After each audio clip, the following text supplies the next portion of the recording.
Hello students, I am Dr. Lalita from Hari Science and Maths Academy. Today, in the chapter 1 of physics, that is describing motion around us, we are going to discuss the graphical representation of motion along a straight line. As the chapter is mainly focusing on the rectilinear motion, so how the graphical representation is done when the motion is in a straight line. There are different types of graphs that are existing. देखो, जब हम graphical representation की बात करते हैं एक straight line के along, ये हमें यूजफुल है किसके अंदर रेक्टिलिनियर मोशन को स्टडी करने के लिए. There are different types of graph. First one is the displacement time graph, or you can say displacement time graph, and you can say the position time graph. इसका दूसरा नाम क्या है?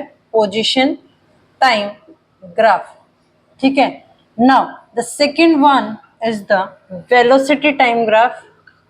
Second one is velocity time graph, and third one is acceleration time graph.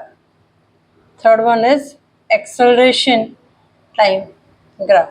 जब हम motion in a straight line या rectilinear motion की बात करते हैं तो तीन तरीके के ग्राफ हमारे पास आते हैं, क्योंकि इक्वेशन ऑफ मोशन में हमारे पास क्या क्या है? वेलोसिटी है, v है, u है, एक्सेलरेशन है, एंड डिस्प्लेसमेंट s है विद टाइम. तो तीन ग्राफ बन गए. One combination is displacement time graph और position time graph. Another combination is velocity time graph and the third combination is acceleration time graph. तो यहाँ से मेरे पास तीन ग्राफ है. याद करने की जरूरत नहीं है. जब आप इक्वेशन ऑफ मोशन को देखोगे तो वहां से आपके पास यही चीजें हैं जो रिलेट हो रही हैं इक्वेशन ऑफ मोशन से. तो वहीं से हमने तीन ग्राफ के कॉम्बिनेशन आते हैं. One is the velocity time graph, second one is the displacement time graph, and third one is the acceleration time graph. जब ग्राफ की बात करते हैं तो हमें डेफिनेटली बात करनी पड़ेगी किसकी? कोऑर्डिनेट ज्योमेट्री की. कोऑर्डिनेट ज्योमेट्री की जब मैं बात करूंगी तो वहां पर मेरे पास दो एक्सेस हैं. One is the x axis and another one is the y axis. This is the y axis and this is the x axis. जब इन तीनों ग्राफ्स में हम बात करें तो हमारे पास दो तरीके के पैरामीटर्स हैं. One is the independent parameter.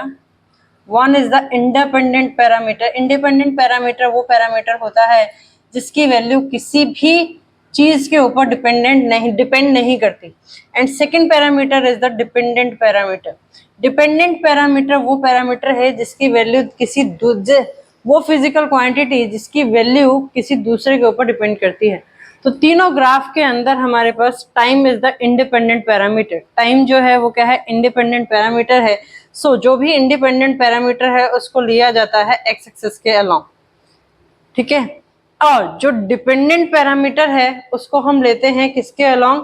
Y axis के along. This is the dependent parameter. अब डिपेंडेंट पैरामीटर जो है वो हर एक ग्राफ में अलग अलग है. फर्स्ट ग्राफ की अगर मैं बात करूं डिस्प्लेसमेंट टाइम ग्राफ की, तो टाइम जो है वो मेरा इंडिपेंडेंट पैरामीटर हो गया. तो डिपेंडेंट पैरामीटर क्या हो गया? डिस्प्लेसमेंट यू कैन से, और यू कैन से the position. In the second graph अगर मैं वेलोसिटी टाइम ग्राफ की बात करती हूँ तो टाइम जो है वो क्या है? इंडिपेंडेंट पैरामीटर है. एंड वेलोसिटी जो है वो किसके ऊपर डिपेंड करती है? टाइम के ऊपर डिपेंड करेगी. तो वो मेरा हो गया डिपेंडेंट पैरामीटर.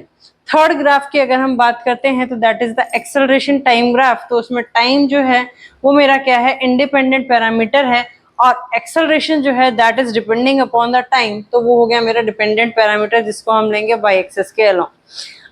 अब इन तीन ग्राफ्स को हम डिटेल में डिस्कस करने से पहले आज के लेक्चर में हम डिस्कस करेंगे displacement time graph. Displacement time graph जो है वो हमें क्या बताता है? नेचर ऑफ मोशन के बारे में बताता है कि रेक्टिलिनियर मोशन में हमारे पास बॉडी जो है वो रेस्ट में है या वो मूविंग में है. That is told by the displacement time graph. Displacement time graph के लिए मैंने अब तीन पिक्चर्स जो है वो बोर्ड पर ड्रॉ कर रखी हैं. This is the picture number 1, this is picture number 2 and this is picture number 3. अब डिस्प्लेसमेंट टाइम ग्राफ में मैंने बताया था कि एक्स एक्सिस पर हमारा क्या होता है, टाइम होता है, और वाई एक्सिस पे क्या होती है, डिस्प्लेसमेंट होती है। फर्स्ट पिक्चर के अंदर अगर आप देखोगे तो फर्स्ट पिक्चर के अंदर लाइन जो है that is coinciding with the x axis, वो क्या कर रही है, एक्स एक्सिस के साथ कोइंसाइड कर रही है और दैट इज कांस्टेंट। तो इसका मतलब क्या हुआ कि ऑब्जेक्ट जो है वो एक्स एक्सिस के अलोंग मींस मूव कर रही है, तो मींस टाइम इंक्रीज हो रहा है, डिस्प्लेसमेंट मेरी क्या है, जीरो है, क्योंकि कोऑर्डिनेट ज्योमेट्री मेरे पास यही कहती है कि लाइन अगर कोई वैल्यू एक्स एक्सिस के पैरेलल लाइन है तो इट मींस वाई की वैल्यू क्या है, जीरो है। तो फ्रॉम हियर कि मेरे पास क्या आता है, एस की वैल्यू जो आती है वो क्या आती है, जीरो आती है। एस की वैल्यू जीरो आने का मतलब क्या है कि डिस्प्लेसमेंट मेरी क्या है, जीरो हो गई है। डिस्प्लेसमेंट जीरो कब होगी, जब बॉडी जो है वो क्या है, रेस्ट पर है। टाइम इंक्रीज कर रहा है बट डिस्प्लेसमेंट इंक्रीज नहीं कर रही, या डिस्प्लेसमेंट की वैल्यू के अंदर कोई चेंज नहीं आ रहा, तो it means body is at rest. Body किस पे है, रेस्ट पर है। मींस जैसे कार है वो आपके पार्किंग एरिया, हाउस के पार्किंग एरिया के अंदर खड़ी है, देन उस केस में आपका ग्राफ अगर आप ड्रॉ करेंगे तो वो हमारा कैसा दिखेगा, इस तरीके का कुछ दिखेगा। सेकेंड ग्राफ की अगर मैं बात करती हूं तो सेकेंड ग्राफ में क्या है, हमारे पास डिस्प्लेसमेंट की कुछ वैल्यू तो है, बट आफ्टर दैट डिस्प्लेसमेंट जो है उसका ग्राफ जो है that is parallel to x axis, वो एक्स एक्सिस के पैरेलल है। तो इट मींस क्या हुआ कि कुछ ना कुछ इनिशियल डिस्प्लेसमेंट है, ठीक है। Initial displacement is there, initial displacement is there, but उसके बाद बॉडी जो आ गई मेरे पास क्या आ गई, रेस्ट पर आ गई। इनिशियल डिस्प्लेसमेंट इज देयर, क्योंकि यहां पर क्या आई, एस की कुछ ना कुछ वैल्यू तो आई, लेकिन उसके बाद उस एस की वैल्यू क्या हो गई, कांस्टेंट हो गई, बट टाइम जो है वो इंक्रीज कर रहा है। तो उसके बाद and then body is at rest, then body is stationary, then body is stationary. तो इसका मतलब क्या हुआ कि जैसे कि एक बस है, उसने मूव करना स्टार्ट किया और जब वो डेस्टिनेशन पे पहुंच गई, डेस्टिनेशन पर पहुंचने के बाद वो वहां जाकर के कहां खड़ी हो गई, बस स्टैंड पे खड़ी हो गई। That is the graph like that. वो ग्राफ हमारा क्या होगा, इस तरीके का दिखेगा। थर्ड केस, थर्ड केस क्या है कि जैसे जैसे टाइम इंक्रीज कर रहा है वैसे वैसे डिस्प्लेसमेंट की वैल्यू क्या कर रही है, इंक्रीज कर रही है। मींस अगर टाइम को हम इक्वल इंटरवल में डिवाइड करें तो हमारे पास क्या आएगा, इक्वल डिस्प्लेसमेंट में भी वेरिएशंस आएंगे। पूरे ग्राफ को आप इस तरीके से डिवाइड कर लो। जब इस तरीके का ग्राफ हमारे पास ऑब्टेन होता है तो इट मींस उसका मतलब क्या है कि body is in uniform motion. Body का ग्राफ जो है ये कहां से स्टार्ट हो रहा था, ओरिजिन से स्टार्ट हो रहा। मोशन कहां से स्टार्ट हुआ, ओरिजिन से स्टार्ट हुआ, और उसने इक्वल डिस्टेंस डिस्प्लेसमेंट जो है या इक्वल डिस्टेंस जो है वो कवर किया किसके अंदर, इक्वल इंटरवल ऑफ टाइम के अंदर। सो यू कैन से the body is in uniform motion, body is in uniform motion, or you can say the body is having the uniform velocity, uniform velocity। अब graph क्योंकि zero origin से start हुआ था और इसने एक positive angle form किया था एक्स एक्सिस के साथ में, देयरफॉर यू कैन से इट, आप इसको क्या कह सकते हो कि हमारी बॉडी जो है वो यूनिफॉर्म वेलोसिटी के साथ मूव कर रही है, और इनिशियल डिस्प्लेसमेंट जो है, इनिशियल डिस्प्लेसमेंट जो है that is equal to zero. Initial s की वैल्यू जो है that is equal to zero, क्योंकि ग्राफ जो था वो कहां से स्टार्ट हुआ था, जीरो से स्टार्ट हुआ। इसीलिए आप ये कह सकते हो कि यहाँ पर इनिशियल एस की वैल्यू या डिस्प्लेसमेंट की वैल्यू जो है वो क्या है, जीरो है। आज हम सारी पॉसिबिलिटीज पढ़ेंगे कि डिस्प्लेसमेंट टाइम ग्राफ की क्या क्या पॉसिबिलिटीज हो सकती हैं। सो 3 पॉसिबिलिटीज तो मैंने आपके सामने ड्रॉ कर दी। Moving to the next possibility. Now the fourth graph, देखो इससे पहले ग्राफ में क्या था, हमारे पास ग्राफ जो था वो कहां से स्टार्ट हो रहा था, ओरिजिन से स्टार्ट हो रहा था। ओरिजिन से स्टार्ट हो रहा था तो इट मींस उसका क्या था, इनिशियल डिस्प्लेसमेंट जीरो था, बट बॉडी जो है वो मेरी मूव कर रही थी विद यूनिफॉर्म वेलोसिटी। वेलोसिटी ही क्यों लिया, क्योंकि जब मैं डिस्प्लेसमेंट को डिवाइड करूंगी टाइम से तो मेरे पास क्या आती है, वेलोसिटी आती है। सो ग्राफ है डिस्प्लेसमेंट टाइम ग्राफ, ये हमें किसके बारे में बताता है, वेलोसिटी के बारे में भी बताता है। अब यहाँ पर ग्राफ जो है वो उसका क्या है, कुछ पॉजिटिव वाई इंटरसेप्ट है, मींस ग्राफ जो स्टार्ट हो रहा है उसकी कुछ इनिशियल वाई वैल्यू है या डिस्प्लेसमेंट की वैल्यू है। तो यहाँ पर इनिशियल डिस्प्लेसमेंट जो है that is not equal to 0, कुछ इनिशियल डिस्प्लेसमेंट है और you can say that the initial displacement is not equal to 0 here, and you can say कि हमारे पास पॉजिटिव इंटरसेप्ट है और उसके बाद वो हॉरिजॉन्टल एक्सिस के साथ क्या बना रहा है, एक पॉजिटिव कोई एंगल बना रहा है, पॉजिटिव एंगल बना रहा है। तो यहाँ पर भी ग्राफ जो है वो मेरा क्या होगा, that object is moving with the uniform velocity but having some initial displacement. अब ये केस कब अराइज होता है, मान लो बस जो है वो आपकी चली, आपकी कार ने मूव करना स्टार्ट किया और उसके बाद क्या किया, आपने एक जगह स्टॉप ले लिया, ठीक है, और स्टॉप कुछ फ्यू सेकंड्स का आपने वहां पे स्टॉप लिया और उसके बाद फिर से आपने क्या किया, वहां से मूव करना स्टार्ट कर दिया। सो इन दैट केस आपका जो ग्राफ आएगा वो आपका डिस्प्लेसमेंट टाइम ग्राफ कुछ इस तरीके का आएगा। Now moving to the graph number 5, graph number 5 के अंदर अब मेरे पास क्या है, दो लाइंस जो है वो अलग अलग कलर से मार्क्ड है, one is black colour and one is blue colour. मान लिया मैंने कि दो ऑब्जेक्ट जो है वो मूव कर रहे हैं, एक ऑब्जेक्ट है आर और दूसरा ऑब्जेक्ट है एस, ठीक है। अब दो ऑब्जेक्ट मूव कर रहे हैं, दोनों ने जो डिस्टेंस कवर किया वो क्या है, ओ से आर तक के एक फॉर्म में शो किया हुआ है ग्राफिकल फॉर्म में, और एस ऑब्जेक्ट का जो डिस्टेंस है वो हमने शो किया है ओ से एस की फॉर्म में।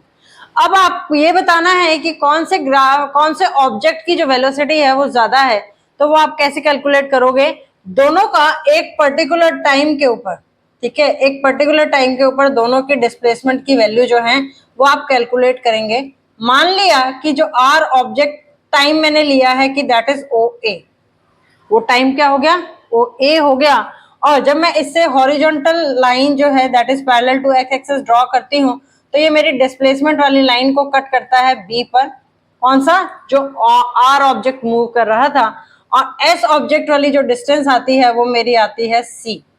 सो इन दैट केस अगर मुझे वेलोसिटी निकालनी है तो वी आर जो आएगी that comes out to be O B divided by O A, right, displacement divided by time.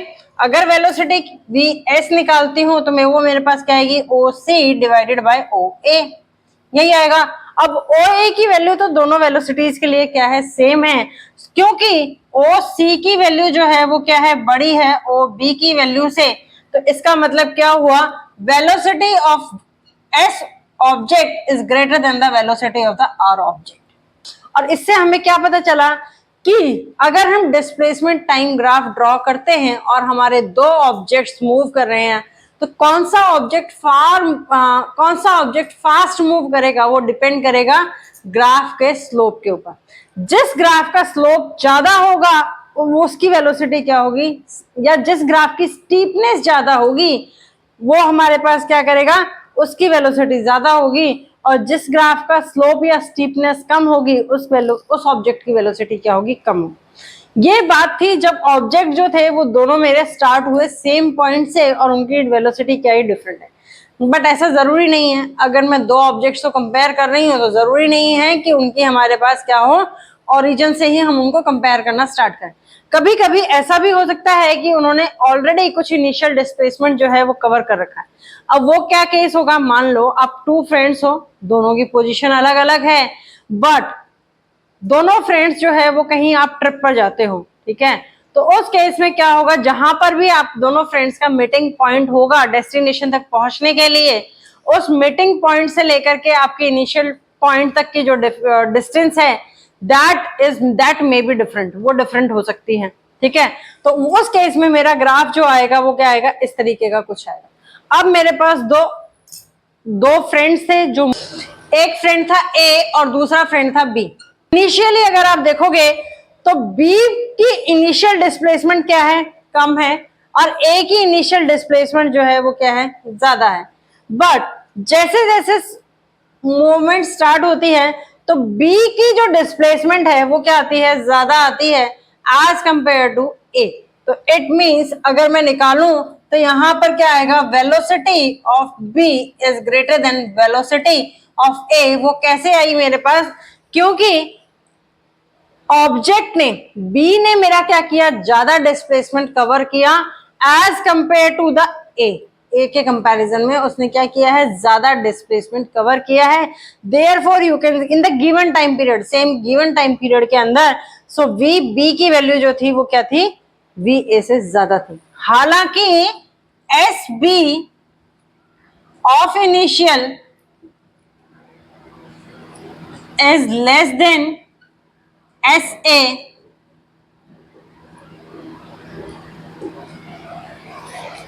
initial displacement of B is less as compared to initial displacement of A। ठीक है, सो ये case भी हो सकते हैं मेरे पास। Now moving to the next cases of displacement time graph, the three more graphs shown on the board. Let us talk about the picture number 7. Picture number 7 की बात करते हैं। अब अभी तक हमने क्या ड्रॉ किया था, डिस्प्लेसमेंट टाइम ग्राफ के अंदर एक स्ट्रेट लाइन जो है वो हमने ड्रॉ की थी, चाहे वो मेरी एक्स एक्सिस के पैरेलल हो, चाहे वो मेरी एक स्लैंटिंग लाइन हो, जैसी भी। लेकिन अब जो है लाइन वो स्ट्रेट लाइन ना हो करके वो क्या है, एक कर्व्ड लाइन है। जब कर्व्ड लाइन है तो इट मींस हमने बताया था जरूरी नहीं है कि मोशन जो है वो हमेशा क्या हो, आपका यूनिफॉर्म ही हो, आपका नॉन यूनिफॉर्म मोशन भी हो सकता है। सो इन दैट केस अगर मैं यहां पर देखूं तो ये मेरे पास क्या हो गया, टाइम, दिस इज ओ ए, यहां मैं टाइम नोट करूंगी तो दिस इज बी, फिर मैंने यहां टाइम नोट किया, this is C and so on. ठीक है, यहां पर ये लाइन जो है, अब यहां पर देखेंगे तो क्या है, ओ ए की वैल्यू जो है वो कम है किससे, ए बी से, ए बी की वैल्यू जो है वो कम है बी सी से, and so on. So it means जैसे जैसे टाइम इंक्रीज होता जा रहा है वैसे वैसे ये डिस्प्लेसमेंट जो है वो मेरी क्या कर रही है, इंक्रीज कर रही है, but not in a uniform manner. Uniform manner में नहीं है, क्योंकि इनिशियल डिस्प्लेसमेंट कम है, फिर उसके बाद उससे ज्यादा डिस्प्लेसमेंट है, फिर उसके बाद उससे ज्यादा डिस्प्लेसमेंट है। तो इस तरीके का ग्राफ जब आता है तो हमारे पास वो हम कहलाते हैं नॉन यूनिफॉर्म मोशन का ग्राफ है। अब नॉन यूनिफॉर्म मोशन का ग्राफ है तो इट मींस हमारे पास अनइक्वल डिस्टेंस जो है वो कवर हो रहा है किसके अंदर, इक्वल इंटरवल ऑफ टाइम के अंदर। देयरफॉर यहाँ जो वेलोसिटी आएगी that is a variable velocity. Non uniform velocity को हम क्या कहते हैं, वेरिएबल वेलोसिटी भी कहते हैं, क्योंकि अनइक्वल डिस्प्लेसमेंट और unequal distance is covered in equal interval of time. So curvilinear graph जो है या कर्व्ड ग्राफ जो है, जब हम डिस्प्लेसमेंट टाइम ग्राफ का ड्रॉ करते हैं तो हम बात कर रहे हैं किसकी, वेरिएबल वेलोसिटी की। बट यहाँ अगर एक चीज देखोगे तो ये ग्राफ जो है ये मेरा कहाँ से स्टार्ट हो रहा था, ओरिजिन से स्टार्ट हो रहा था। इसका मतलब ऑब्जेक्ट ने मूव करना स्टार्ट किया था फ्रॉम द रेस्ट पोजीशन। उससे पहले अगर मेरे को यहाँ पर वेलोसिटी निकालनी है किसी पर्टिकुलर पॉइंट पर, तो मैं वेलोसिटी कैसे कैलकुलेट करूंगी। वेलोसिटी कैलकुलेट करने के लिए मुझे क्या करना है, मान लो मुझे P पॉइंट पर, ये P पॉइंट है जहां पर मुझे वेलोसिटी कैलकुलेट करनी है। तो इस P पॉइंट पर मैंने क्या करना है, एक लाइन ड्रॉ करनी है दैट इज टेंजेंट। वो क्या होगी, P पॉइंट को टच करते हुए एक टेंजेंट लाइन होगी, and mark this point as T1। इस पॉइंट को मैंने क्या मार्क कर लिया, T1 मार्क कर लिया। और अगर आपके पास ग्राफिकल रिप्रेजेंटेशन में टाइम पीरियड दिया हुआ है, डिस्प्लेसमेंट है S1, T1 पर डिस्प्लेसमेंट क्या है, S1 है, तो उस केस में आप क्या कर सकते हो, S1 डिवाइडेड बाय T1 भी कैलकुलेट कर सकते हो। But in that case it is not possible. तो हम क्या करते हैं, यहाँ पर इसको एक्सटेंड करते हैं और एक ट्राइंगल जो है वो फॉर्म करते हैं। Let this triangle is ABC।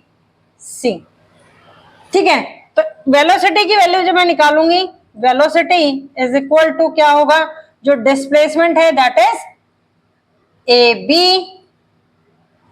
Divided by time क्या था, सी ए, ये आ जाएगा। डिस्प्लेसमेंट इज ए से बी का डिस्टेंस कवर किया और टाइम इज सी टू 8। जब मैं इसको डिवाइड करूंगी तो मेरे पास वैल्यू जो आएगी वो किसकी आएगी, इस पी पॉइंट पर वैल्यू आ सकती है। लेकिन जो ये वेलोसिटी आएगी, that velocity is the instantaneous velocity, that value is instantaneous velocity. अगर ग्राफिकल रिप्रेजेंटेशन के अंदर आपको क्या दे रखा है, यहां पर वैल्यूज मार्क्ड हैं, ग्राफ में रिप्रेजेंटेशन में वैल्यूज मार्क की हुई हैं, तो आप इस वेलोसिटी को डायरेक्टली भी निकाल सकते हो, that is s1 divided by t1।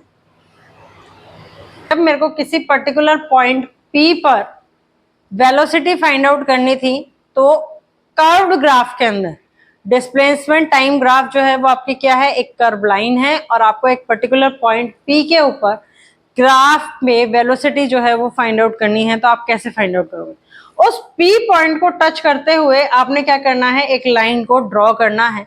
जब उस लाइन को ड्रॉ करोगे तो that line is known as tangent. इस लाइन को जो है वो क्या कहा जाता है, टेंजेंट कहा जाता है। Tangent is nothing but the slope, वो क्या होता है, आपका स्लोप होता है उस पर्टिकुलर पॉइंट पर डिस्प्लेसमेंट टाइम ग्राफ का। तो मैंने क्या किया, यहाँ पर ये लाइन ड्रॉ कर ली। लाइन ड्रॉ करने के बाद मैंने क्या किया, एक ट्रायंगल फॉर्म किया, parallel to Y axis line draw करी और parallel to x axis line draw करी। देन उसके बाद क्या किया, मैंने डिस्प्लेसमेंट की वैल्यू को डिवाइड कर दिया टाइम की वैल्यू से, तो मेरे पास क्या आ गई, इंस्टेंटेनियस वेलोसिटी आ गई। लेकिन दूसरा केस क्या है कि आप जो है, अगर आपको ग्राफ के अंदर प्रॉपर मार्किंग दे रखी है तो आप डायरेक्टली उस पॉइंट पर वैल्यूज जो है वो निकाल सकते हैं। बट जनरली जो प्रेफरेंस की जाती है वो की जाती है हमारी इस वाले मेथड में। इस मेथड को प्रेफरेंस दी जाती है इंस्टेंटेनियस वेलोसिटी फाइंड आउट करने के लिए, अगर आपको ग्राफिकल मेथड या ग्राफिकल रिप्रेजेंटेशन दे रखी है डिस्प्लेसमेंट टाइम ग्राफ की। यहाँ पर एक चीज और है कि मेरे पास ये वैल्यूज जो हैं वो इंक्रीज कर रही हैं विद टाइम। टाइम जैसे जैसे इंक्रीज कर रहा है तो ये डिस्प्लेसमेंट की वैल्यूज जो हैं वो क्या करती जा रही हैं, इंक्रीज करती जा रही है। तो इट मींस ऑब्जेक्ट जो है वो मूव कर रहा है विद अ पॉजिटिव एक्सेलरेशन। इस केस में object is moving with a positive acceleration,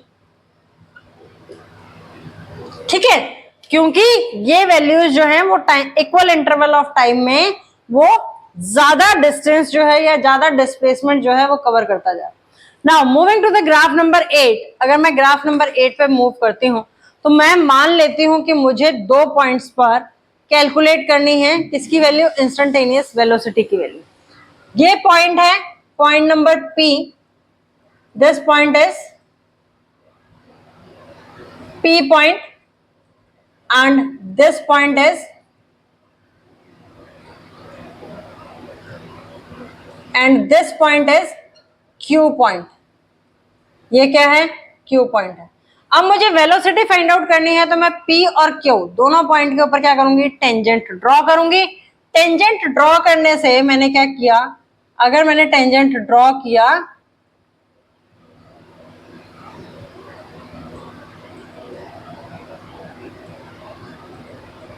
ये आ गया P पॉइंट का, ठीक है, और Q पॉइंट का टेंजेंट ड्रॉ करूंगी तो मेरे पास क्या आता है, ये आ गया मेरे पास Q पॉइंट का, मान लिया, ठीक है। अब यहां पर देखने से क्या लग रहा है, P पॉइंट का जो स्लोप है वो क्या है, ज्यादा। P पॉइंट का जो टेंजेंट है उसका स्लोप जो है वो ज्यादा है एज कंपेयर टू जो Q पॉइंट का tangent. This is time T1 and this is time T2। वही हम ग्राफ कैसे निकालेंगे, दोनों पे ट्रायंगल ड्रॉ करो,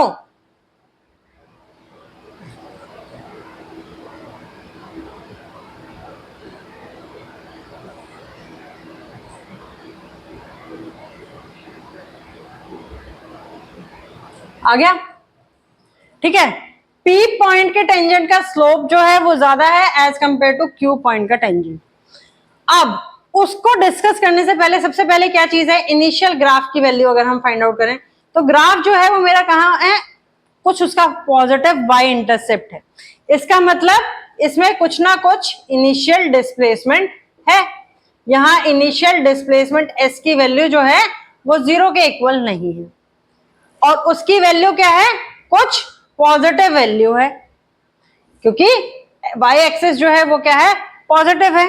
यहां पर प्रीवियस ग्राफ में देखेंगे तो वो क्या था, इनिशियल डिस्प्लेसमेंट की वैल्यू मेरी क्या थी, 0 थी। नाउ अब P पॉइंट के टेंजेंट की वैल्यू ज्यादा है as compare to Q point के टेंजेंट की वैल्यू। सो P पॉइंट पर जो टेंजेंट ड्रॉ किया उसका स्लोप ज्यादा है एज कंपेयर टू जो Q पॉइंट पर टेंजेंट हमने ड्रॉ किया है। तो इसका मतलब क्या हुआ कि अगर मैं VP की वैल्यू बात करूं और VQ की वैल्यू बात करूं, VQ और VP की वैल्यू बात करती हूं, तो VP जो है वो ज्यादा है एज कंपेयर टू VQ। कहने का मतलब क्या हुआ, इनिशियली ऑब्जेक्ट जो था वो एक पॉजिटिव एक्सेलरेशन के साथ मूव कर रहा था, और धीरे धीरे धीरे धीरे वो स्पीड जो है वो मेरी क्या होती चली गई, कम होती चली गई। तो यहाँ बात आती है मेरे पास कि ऑब्जेक्ट जो है वो मूव कर रहा है with a retardation, with a retardation, क्योंकि वेलोसिटी जो है वो टाइम के साथ क्या हो रही है, मेरी डिक्रीज हो रही है। तो उसका मतलब क्या हुआ कि ऑब्जेक्ट जो है वो मेरा क्या मूव कर रहा है, रिटार्डेशन के साथ मूव कर रहा है। यहां पर बात क्या हुई, रिटार्डेशन है but in positive direction. Retardation in positive direction का मतलब क्या है कि उसकी वेलोसिटी और डिस्प्लेसमेंट दोनों की डायरेक्शन क्या है, सेम है।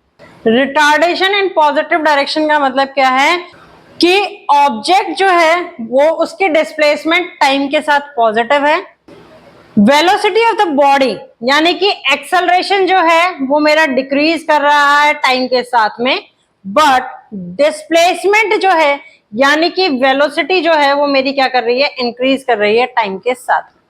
ये ग्राफ नंबर 8 जो है वो इंडिकेट कर। Now moving to the graph number 9। अब मैं ग्राफ नंबर 9 के बाद ग्राफ नंबर 9 के बारे में बात करती हूँ। ग्राफ नंबर 9 में अगर आप देखोगे तो यहाँ पर क्या है कि मेरे पास इनिशियल डिस्प्लेसमेंट तो है, यानी कि इनिशियल s की वैल्यू जो है वो 0 के इक्वल नहीं है, ठीक है। लेकिन क्या हुआ कि डिस्प्लेसमेंट जो है वो मेरा क्या कर रहा है, डिक्रीज कर रहा है टाइम के साथ साथ, ठीक है। अब क्योंकि इक्वल इंटरवल ऑफ टाइम के अंदर इक्वल डिस्प्लेसमेंट है, तो यहां पर क्या होगा, ये यूनिफॉर्म वेलोसिटी के साथ तो ऑब्जेक्ट मेरा मूव कर रहा है, object is moving with a uniform velocity, but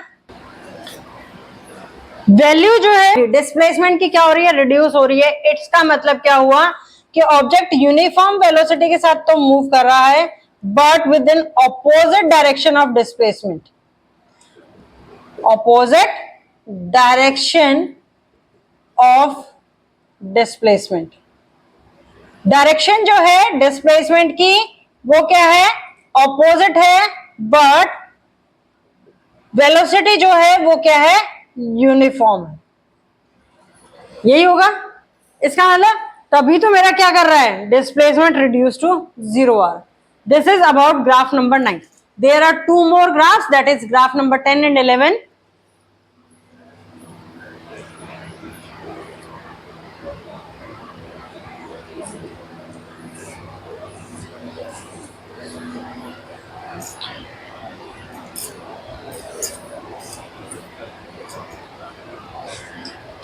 now the graph number 10 की अगर हम बात करते हैं तो 10 ग्राफ के अंदर क्या है, इनिशियल s की वैल्यू जो है वो है, क्योंकि हमारे पास पॉजिटिव y इंटरसेप्ट है, तो इनिशियल वेलोसिटी जो है, इनिशियल डिस्प्लेसमेंट जो है वो 0 के इक्वल नहीं है, बट इनिशियल s की कुछ ना कुछ मेरे पास क्या है, पॉजिटिव वैल्यू है, ठीक। 2 पॉइंट्स पर वेलोसिटी कैलकुलेट करनी है। लेट मैं मान लेती हूं कि एक पॉइंट जो है दिस इज P पॉइंट, और जो दूसरा पॉइंट है वो मेरे पास क्या है, ये Q पॉइंट है। अगर मैं P पॉइंट पर वेलोसिटी फाइंड आउट करूंगी तो मेरे पास ये लाइन आती है, और Q पॉइंट पर अगर मेरे को वेलोसिटी फाइंड आउट करनी है तो मेरे पास क्या आता है, इस तरीके की लाइन आती है, ठीक है।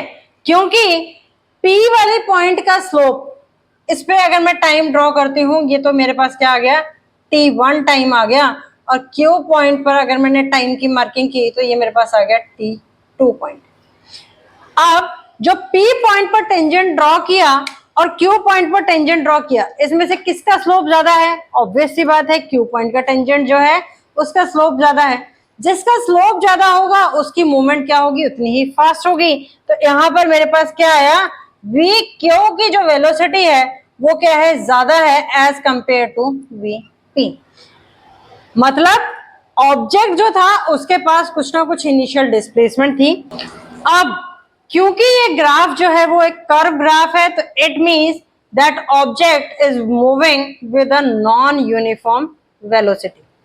नॉन यूनिफॉर्म वेलोसिटी हमारे पास ग्राफ से भी रिप्रेजेंट हो गई, क्योंकि क्यू पॉइंट पर वेलोसिटी जो है वो मेरी क्या आई, ज्यादा आई as compare to P point.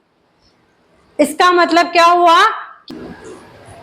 object is moving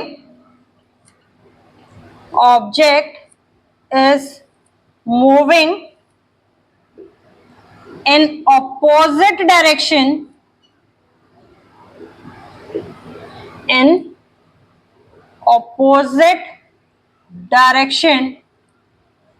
to the displacement। Displacement actually जिस डायरेक्शन में है, ऑब्जेक्ट जो है वो उसके ऑपोजिट डायरेक्शन में मूव कर रहा है। और क्योंकि स्पीड जो है वो मेरी क्या हो रही है, चेंज हो रही है continuously, so that the object is moving in opposite direction to the displacement with acceleration. क्योंकि स्पीड की वैल्यू जो है वो क्या आ रही है, हर पॉइंट पर अलग अलग आ रही है। सो ऑब्जेक्ट जो है वो किसके साथ मूव कर रहा है, एक्सेलरेशन के साथ मूव कर रहा है। अब यही एक और दूसरा ग्राफ देखते हैं। दूसरा ग्राफ जो है मेरे पास, यहाँ पर भी अगर मैं देखूंगी तो इस ग्राफ को अगर बाई चांस मैं ऊपर मीट करती हूँ तो ये कहीं ना कहीं वाई एक्सिस पे मीट भी करेगा। तो यहाँ पर भी क्या हुआ कि इनिशियल वेलोसिटी जो है, सॉरी इनिशियल डिस्प्लेसमेंट जो है उसकी वैल्यू 0 के इक्वल नहीं है। सो इनिशियल डिस्प्लेसमेंट की वैल्यू क्या आती है, कुछ ना कुछ पॉजिटिव वैल्यू आएगी, कुछ ना कुछ पॉजिटिव वैल्यू आएगी। लेट मैं यहाँ पर भी मानती हूँ कि एक मेरे पास P पॉइंट ये था और एक मेरे पास Q पॉइंट जो था वो ये था। दोनों पॉइंट पर अगर मुझे इंस्टेंटेनियस वेलोसिटी कैलकुलेट करनी है तो मुझे वही करना पड़ेगा। यहाँ पर क्या करना पड़ेगा, एक टेंजेंट ड्रॉ करना पड़ेगा। ये टेंजेंट मैंने P पॉइंट पर ड्रॉ कर लिया। Q पॉइंट पर भी हमने क्या किया है, ये एक टेंजेंट ड्रॉ किया है। ठीक है, लाइन आप चाहे ग्राफ की जो है वो आप इंक्रीज कर लो इसी के बराबर, टेंजेंट की लाइन जो है वो आप चाहे इक्वल ड्रॉ कर लो। लेकिन P पॉइंट के टेंजेंट के टाइम पर टाइम जो था मेरे पास वो क्या था, t1 टाइम था, और Q पॉइंट के टाइम पर मेरे पास टाइम जो था वो क्या था, t2 टाइम था। अब दोनों ग्राफ को, दोनों टेंजेंट्स को आप देखोगे तो वहां से क्या आपको दिखाई दे रहा है कि P पॉइंट का जो टेंजेंट है उसका स्लोप ज्यादा है as compare to Q point का जो टेंजेंट है। तो यहाँ पर क्या आ गया, VP वेलोसिटी जो है P पॉइंट पर वो ज्यादा है as compare to velocity at Q point. क्योंकि ये ग्राफ एक कर्व शेप का है तो ऑब्जेक्ट जो है वो यहां पर भी मूव कर रहा है मेरा किसके साथ, नॉन यूनिफॉर्म वेलोसिटी के साथ। अब इनिशियली डिस्प्लेसमेंट जो कवर हो रही है वो क्या हो रही है, ज्यादा हो रही है, और वेलोसिटी जो है वो भी मेरी टाइम के साथ साथ क्या कर रही है, डिक्रीज कर रही है। तो object is moving, body is moving with retardation, क्योंकि वेलोसिटी जो है वो टाइम के साथ साथ क्या कर रही है, डिक्रीज कर रही है, with retardation in the opposite direction